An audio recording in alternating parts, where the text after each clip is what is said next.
Alright, today I'm going to talk about religion and religiousness and the difference, the dichotomy that I see between the two. And I'll touch on firstly with religion.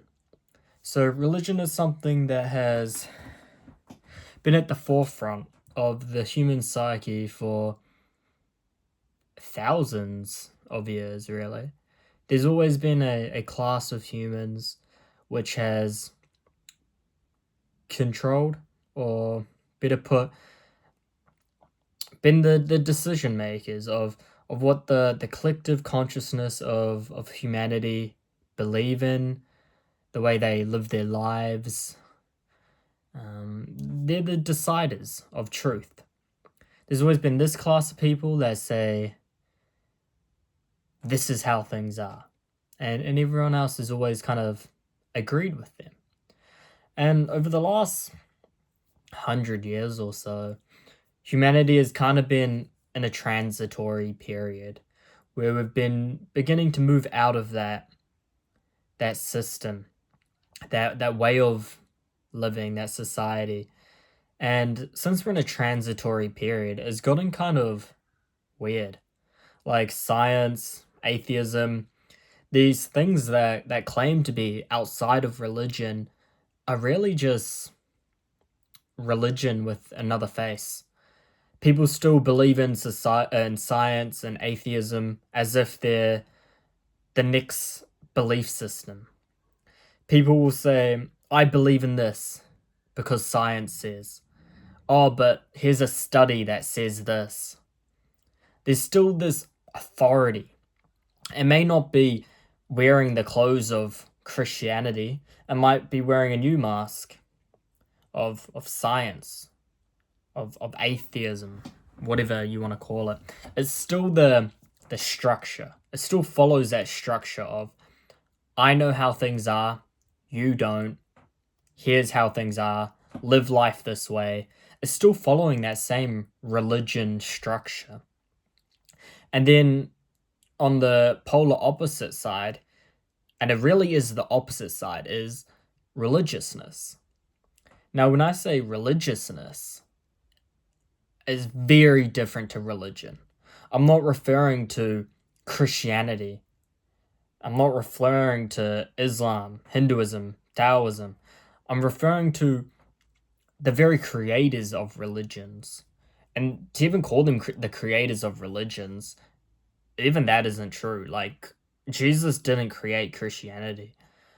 Buddha didn't create Buddhism. These were created by other men, and they put their face in front of it.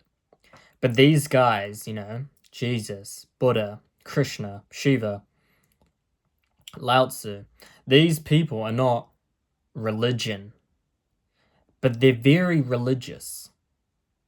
They're so religious that people created religion around their ideas. And they're religious in the sense that they don't tell you to follow a set of rules. They don't tell you this is what to believe. But they're true individuals. They stand on their own ideas, their own way of life. And they don't listen to other people who say, this is how things are. Like Buddha, for example. He was raised in a very Hindu family. He was Indian. He was, born in India. He was a prince. And he ran away from all that pressure, that religious doctrine of this is what truth is. This is what things are. And Jesus was the same. He was obviously Jewish, raised by, a Jewish household and a Jewish family. And then he became so anti-Jew. He was so, not anti-Jew, but he was so against their religious doctrine, their religion, that they killed him for it. Because he was saying things they simply didn't like. And this is the polarity of religion versus religiousness. Now, Jesus is very religious. Christianity is very not religious. It's very much a religion. This is how you live. This is the truth. Don't question it. Whereas Jesus says, no, hate your parents. Don't listen to them. The guy who preaches love, unity, is telling you to hate your parents. Why does he want you to hate your parents? Because your parents, at least in his time, in today's world, it would go even further. It would be your teachers, your social media influencers, these celebrities, news outlets. You need to hate them because hate is separation. And by separating yourself from your parents, from your teachers, all of these forces that try and shove religion down your throat, there's now a gap, and you're now separated from their ideas, and you're now in a place in which you can truly be religious. Only by letting go of religion can you ever hope to be a religious being.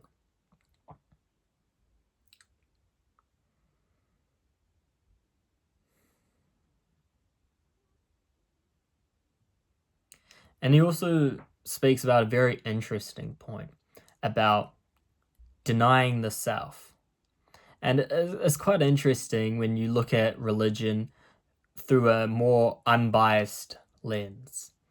When people traditionally look at the differences between religions, they always tunnel vision on what makes them different, on why they're disagreeing. And of course, when you look for differences, you're gonna find differences. But then when you flip it and you begin to look at it through a new lens of what do they have in common, you'll come to find that if you look for it, you'll find an incredible amount of similarity between religion. Because religions, there's always the essence of truth. Because of course, if they tried to tell you like a bold-faced lie, no one's going to believe it. So it always begins on a core essence of truth in all religion. Jesus speaks about denying yourself. Buddha speaks of anatta, selflessness, no self. And it's all about this idea of ego and dissolving that voice in you that's always saying me. Oh, why are things this way for me? Why is it so hard for me? Why do I? It's about dissolving that story playing out in your mind of I suffer, I am depressed, I am this, I am that.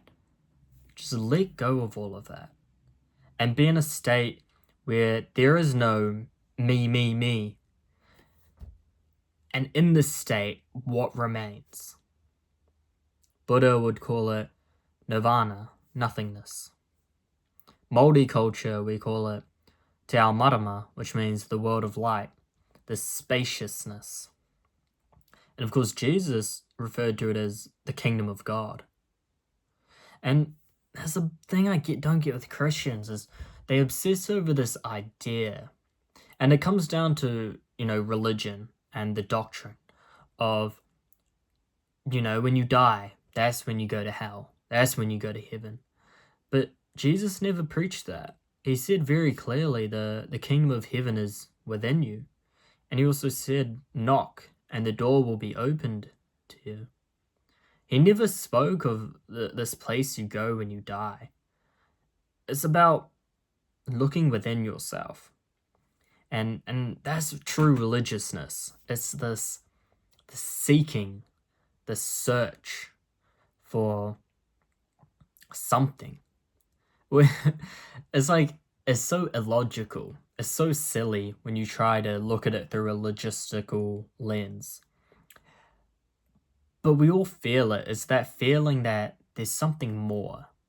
That there's 9-to-5 lifestyle, this slavery humanity is in. This can't be it.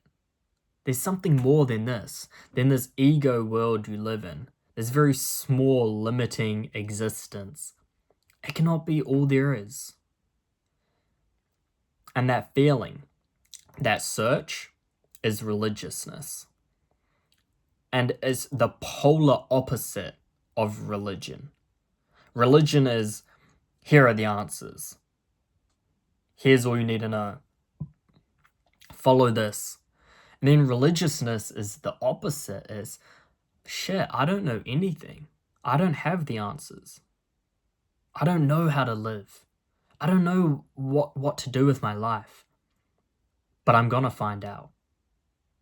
It takes a very brave soul, a very courageous being to really set out on the religious journey.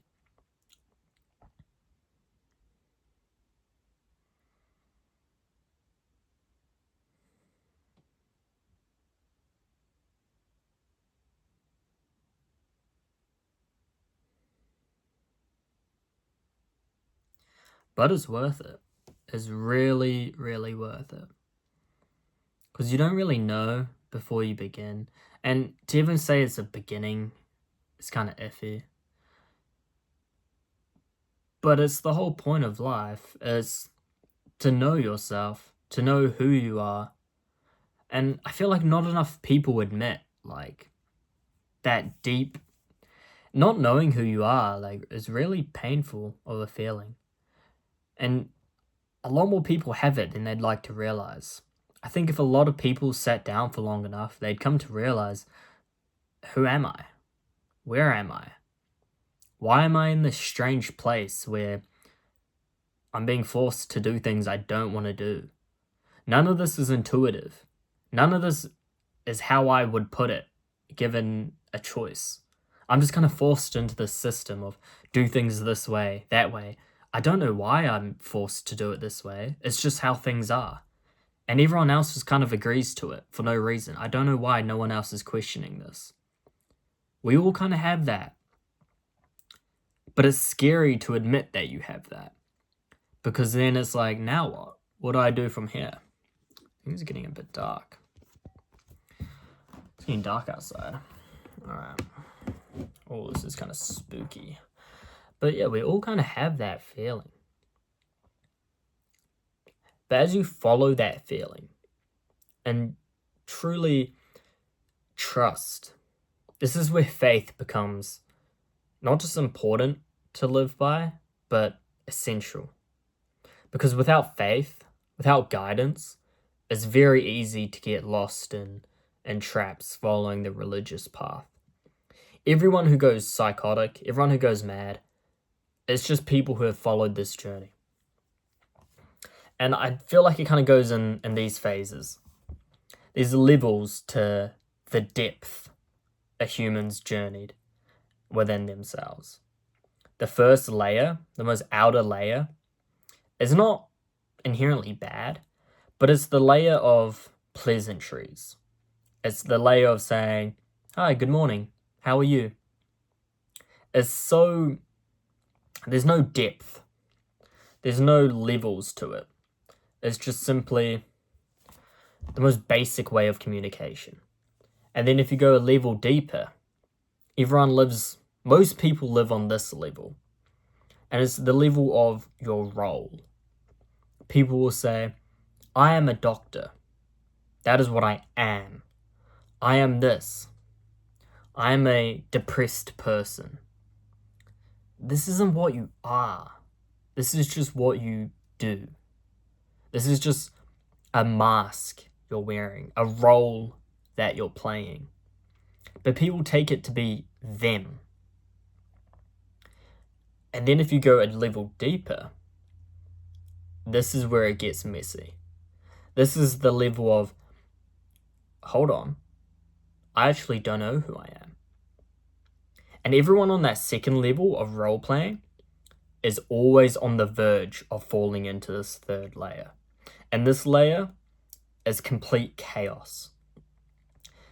Everyone who's psychotic, who's mad, who's crazy, is really just living in that third layer. They're more honest because they've dropped that role playing, those pleasantries, that NPC behavior. But they've fallen into psychoticness. You see it with Vincent van Gogh. What's that other fucking artist? Pasco? The guy who cut off his ear and fucking... Like, what a psycho, right? Like, that is crazy. but they're a level more honest than most people. Because when you really enter into this layer of yourself, this place we all have inside of us, is pure chaos. And everyone's on the verge of it. You see it with a UFC fighter. They finish fighting like Conor McGregor. His entire life, he was a fighter. That's all he knew. That is who he is. But now that's gone. Now what do I do? What do I do to fill the time? I don't even know who I am anymore. And he falls into drugs, partying, bitches. And sure, like, do that for a time. But he's lost. And you can see it. But you can't blame him. Only have empathy for these people. Because to go into this layer of yourself, of not knowing who you are, it's referred to as a midlife crisis. That's what people like say. Is that level of, shit, I'm not this role, so who am I? And if you can pass deeper into this level, you reach the level of what's referred to as ego death, or individuation, or Jesus refers to it, saying you must die in this life to ever know what life truly is. And it's a very essential, but it can be very terrifying layer for people. And when you go through this layer, it genuinely feels like you're dying. Like, in your mind, at the very least, you are 100% convinced, I'm dying. And you can feel it throughout your body. In your heart, you can feel this agony, this pain of like death. And it's also referred to as the dark night of the soul. I like that name for it because it very much feels that way. It's like when you're so far from source, you're so far from where you've come from, that you just kind of look around and you just think like, what the fuck? And it's a really terrifying process. But if you can get through that process, you enter life. You truly know what life is all about. You have a new presence where you feel the simplest things, like the sun on your face in the morning, the grass between your toes, just walking about. Everything is so divine. And if you can truly transcend even this level, and I've experienced it at times, but you go into a place where you don't even feel human anymore. And I know that's kind of a scary thought, but it's so safe. It's so natural. It doesn't feel like you're doing anything supernatural, anything psychedelic. It just feels right. And you're just in a state of pure consciousness, pure bliss, pure... Even these words are just words. Like, these words don't capture what I'm trying to explain, because it's really impossible. But I like Buddha's approach. He's a very logical man, where he'll say nothingness. He won't try and give you something to think of, because there's no thought that can amount to it. And it truly is just a nothingness. And then you have Jesus's approach, which is very mystical, which makes sense. He was raised in like a mystic school, the Essenes, and he calls it the kingdom of God. And it is kind of like that. It's very divine. And these layers, as you peel them back until there's nothing that remains except that innermost core, that inner layer of life, everything's all right. And that is the religious path. That's true religiousness. And religiousness can never be captured by a religion. There'll never, ever be a religion. Any religion that says they're the truth are full of shit, and don't listen to them. Anyone who tries to tell you, I have the truth, this is the way, the only way. And I know Jesus said that, but that gets misinterpreted. Any religion that tries to tell you that are just really trying to put you into a box. They're trying to control you, and they should be ignored. Follow the religious journey of going within yourself and trying to understand. Simply go with an open mind.